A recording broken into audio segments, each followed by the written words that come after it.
Welcome back to Philippines Uncut. I'm Buddy Cunanan. Tonight's topic is elections 2016. Join me still is Professor Antonio Contreras, DLSU Manila Professor of Political Science, and Elizabeth Angsioco, Democratic Socialist Women of the Philippines.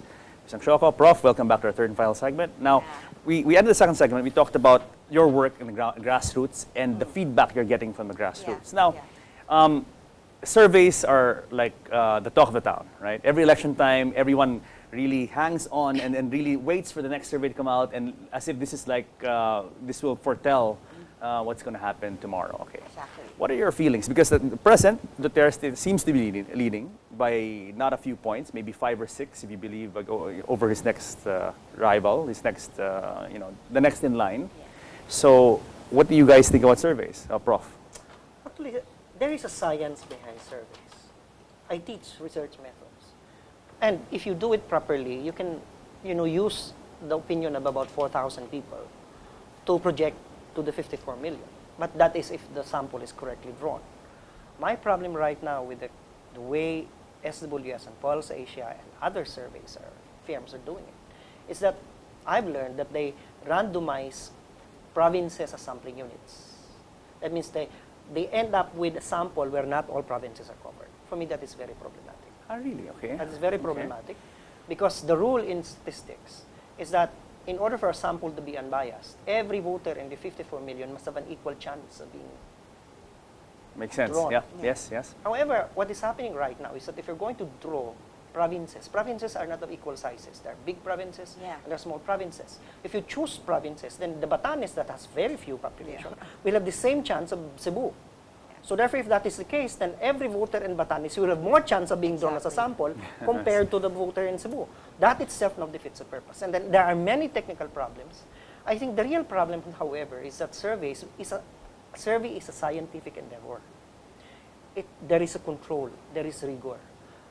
What this practice of SWS and Pulse Asia's service providers have done is they've turned a scientific endeavor into a political commodity. And therefore, if it is a political commodity, it's now easily counterfeited. Pag produkto na yan, madali nang ipeke. Madali nang pa-impluensya. There are many things, many questions. There is no vetting. Statisticians, there is a field in statistics called survey statistics.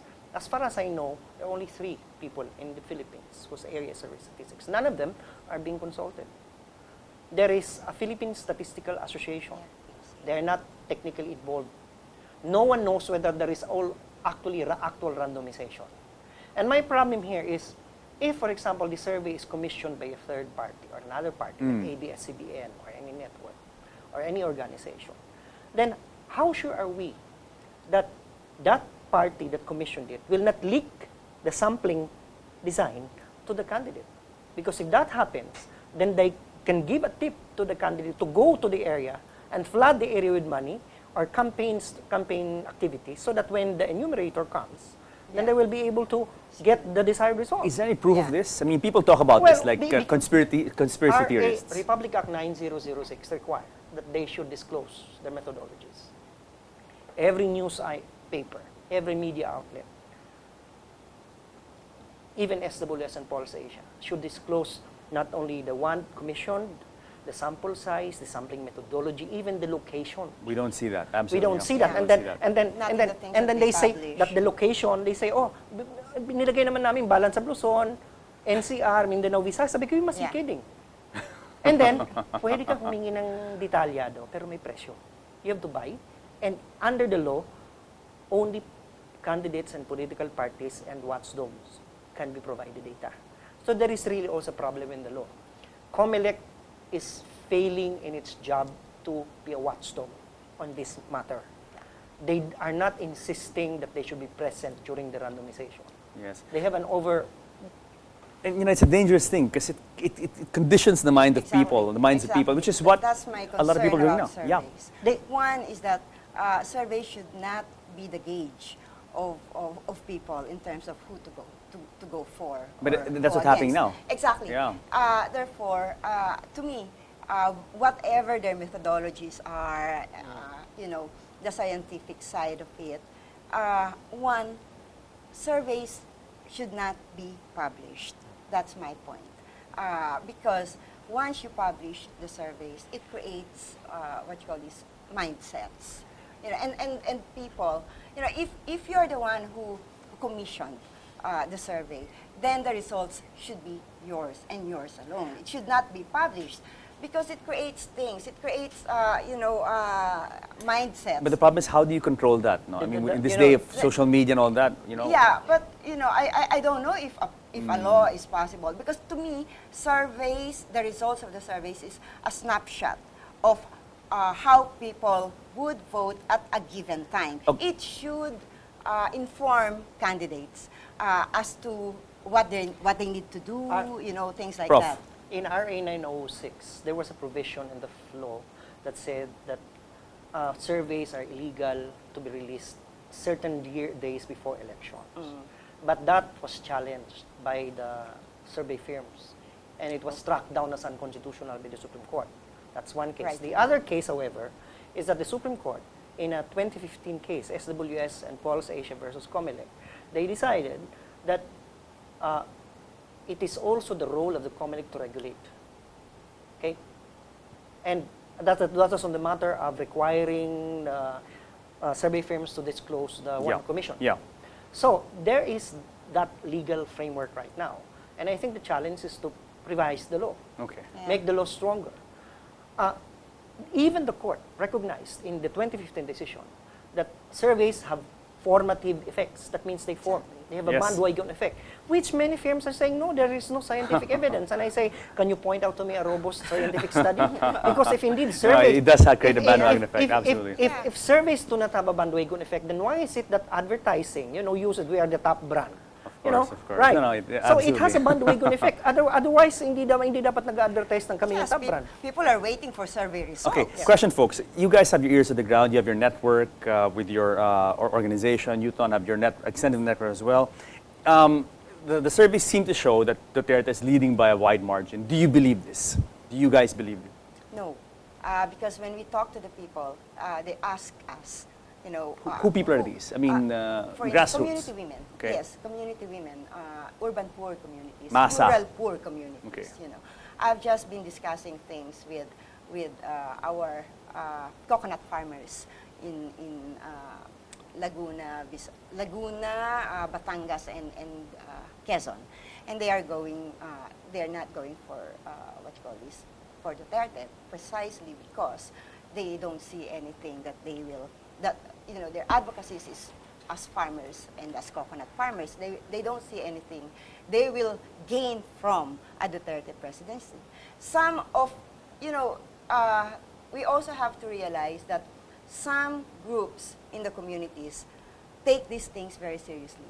But there is also that big group in communities that tend to just follow, you know, whoever tells them, you know, this is good, this is, you go for this, guys. But, and therefore, I've always been saying this, let's go to the communities. Yeah. Let's talk to the community people, because the undecided voters, many of them are there. The soft votes are basically there. Prof? Aside from the community, because I also receive reports, anecdotal reports, and also verified reports, that the voices of the people at the grassroots are quite different. Yeah. It is also methodological, because the methods that SWS and Pulse Asia and the other firms are doing is not able to capture everyone. The way they do it is they randomize provinces, and of the province they randomize towns, and towns, barangays. And then once they identify a barangay, they will identify a central point, like a flagpole or a government building, and from there, they would randomize and say, going to the east, they go east. The randomize every Yeah. seventh house until they get the quota. So this means that if you live away from flagpoles and government buildings, your chances of being randomized is nil. It also is not able to capture migratory or mobile demographics like workers. Like, you know, the students are very much pro-Miriam. Why is Miriam languishing? True. Because during the time that these people knock on the doors of households, They're in schools. they are in school. What about the workers? They're not also Yeah. drivers. They're not. Yeah. So dormitories that have students are not considered households. I don't think they will be considered, you know, even the ABC voters. Look, the ABC voters, they say ABC is for Duterte. But I tend to question the two because when the enumerator knocks on Ayala Abang house, who is left there? It's not the Lord, it's not the one probably working or in vacation, it's a houseworker. They assume that a household has a uniform homogeneous class. It's all A.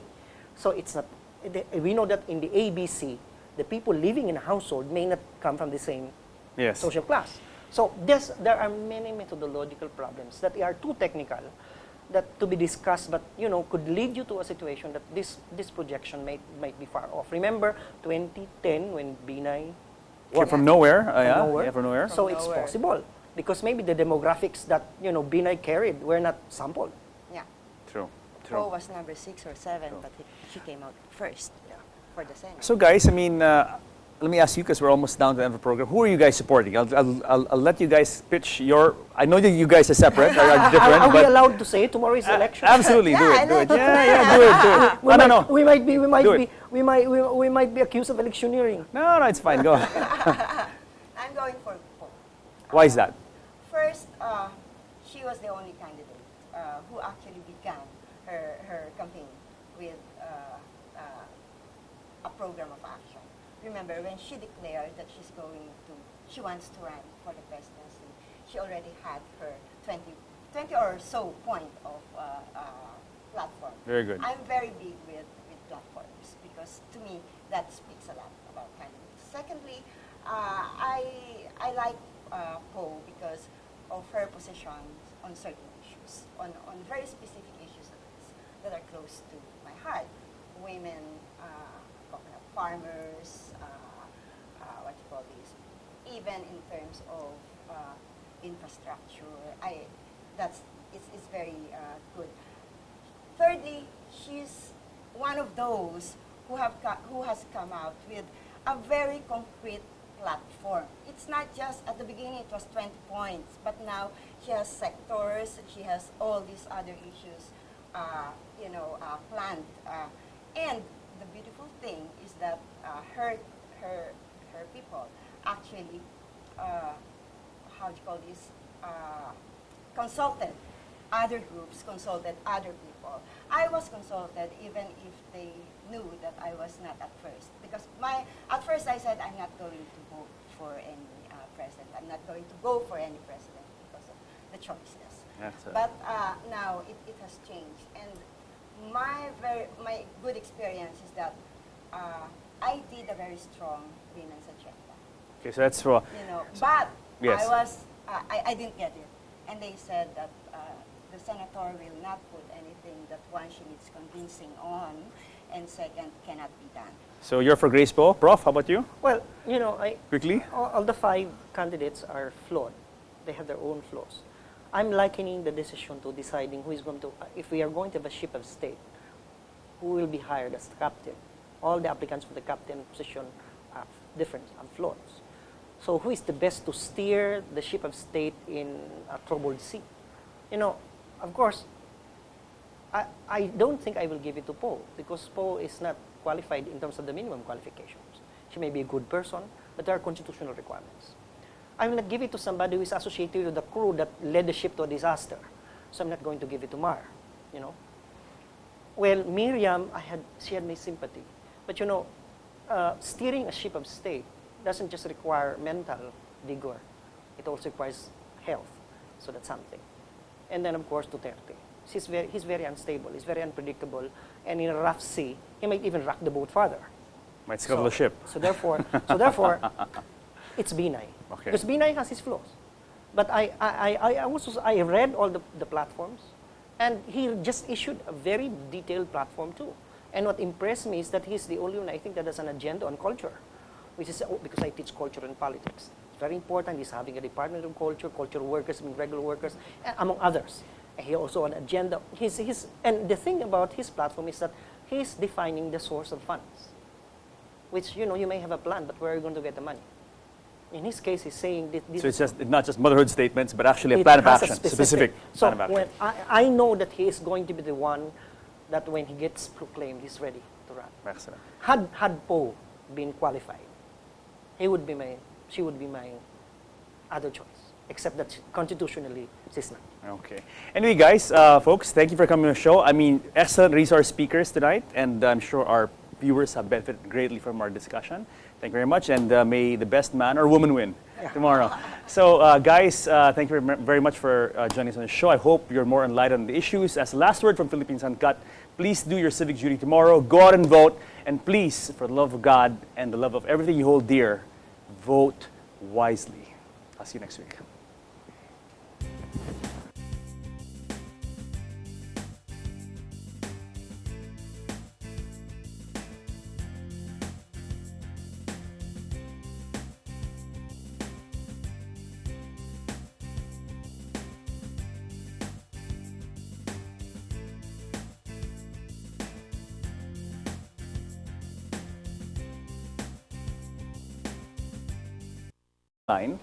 So, what do you guys think about surveys, Prof? Actually, there is a science behind surveys. I teach research methods. And if you do it properly, you can use the opinion of about 4,000 people to project to the 54 million. But that is if the sample is correctly drawn. My problem... Professor Antonio Contreras, DLSU Manila Professor of Political Science, and Elizabeth Angsioco, Democratic Socialist Women of the Philippines. Ms. Angsioco, Prof, welcome back to our third and final segment. Now, we ended the second segment. We talked about your work in the grassroots and the feedback you're getting from the grassroots. Now, surveys are like the talk of the town, right?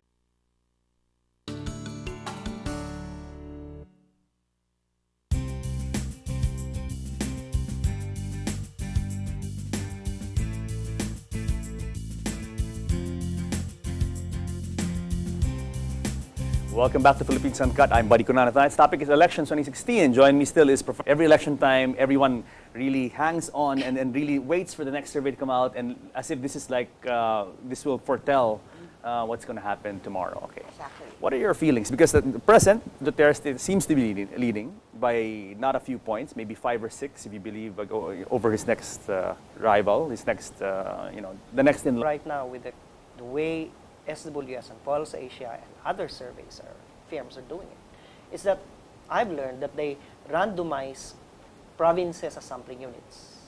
That means they end up with a sample where not all provinces are covered. For me, that is very problematic. Ah, really? Okay. That is very problematic because the rule in statistics